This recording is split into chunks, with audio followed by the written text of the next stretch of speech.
Putri dan teman-teman. Ada pepatah mengatakan tak kenal maka tak sayang. Maka izinkan saya untuk memperkenalkan diri saya. Perkenalkan, nama saya Irene Tumolo Baraklangi yang akrab disapa Iren. Pada kesempatan kali ini, saya akan membawakan dongeng yang berjudul Perempuan yang Cakep. Dalam sebuah kampung, ada satu perempuan yang cakep sekali. Pemuda di sana banyak yang tertarik kepadanya untuk menjadikannya istri. Beberapa dari pemuda sudah mengambilnya untuk menjadikannya istri, tetapi tak ada satupun yang menarik perhatiannya. Suatu hari, orang bertanya kepadanya, "Pemuda bagaimanakah yang menarik perhatianmu?" Lalu gadis itu menjawab, "Pemuda yang cakep, yang mampu menceritakan cerita yang mengagumkan." Datanglah seorang 6 pemuda yang ingin menceritakan cerita yang mengagumkan.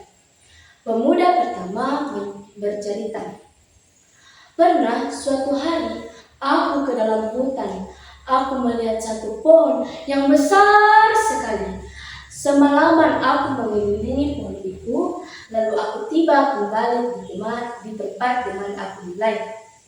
Pemuda kedua datang lalu bercerita, "Pernah suatu hari aku berjalan-jalan, lalu aku melihat sebatang pohon rotan panjang sekali. Ujungnya tak terlihat karena pohon rotan itu sampai ke atas langit." Pemuda ketiga lalu datang dan bercerita, "Pernah suatu hari aku jalan-jalan, lalu melihat sebuah rumah yang besar sekali. Di atas atapnya ada ayam yang berkokok.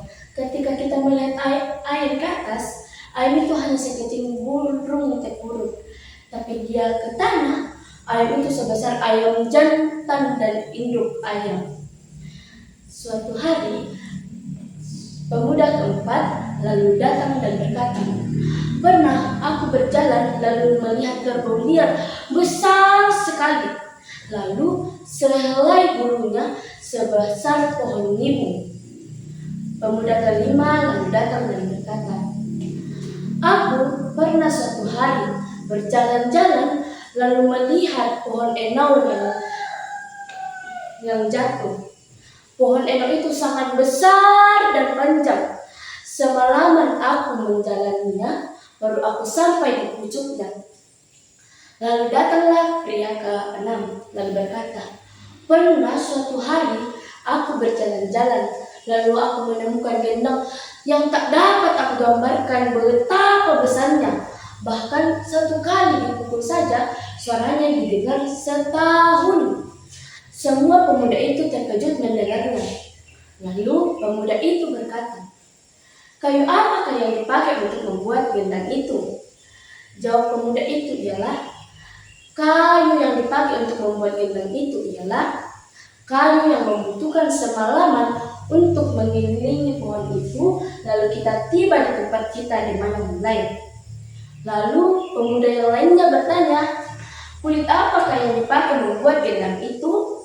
Lalu pemuda itu menjawabnya, "Kulit yang dipakai untuk menutupi gendang itu ialah kulit kerbau liar yang sehelai bulunya sebesar pohon nibu." Lalu pemuda yang lainnya berkata, "Di manakah digantung gendang itu dan tali apakah yang dipakai?" Lalu pemuda itu menjawabnya lagi, "Gendang itu digantung di rumah yang besar sekali, dan tali yang dipakai ialah tali sebatang rotan yang panjangnya tak terlihat karena ia sampai ke langit." Maka terheranlah semua pemuda yang mendengarnya. Dan wanita itu takjub melihat pemuda ke-6 yang bijak dan cakep. Jadi perempuan itu memilih pemuda yang ke-6 karena dia cakep dan berpikiran yang baik. Itulah dongeng yang saya bawakan. Semoga teman-teman menyukainya. Dadah!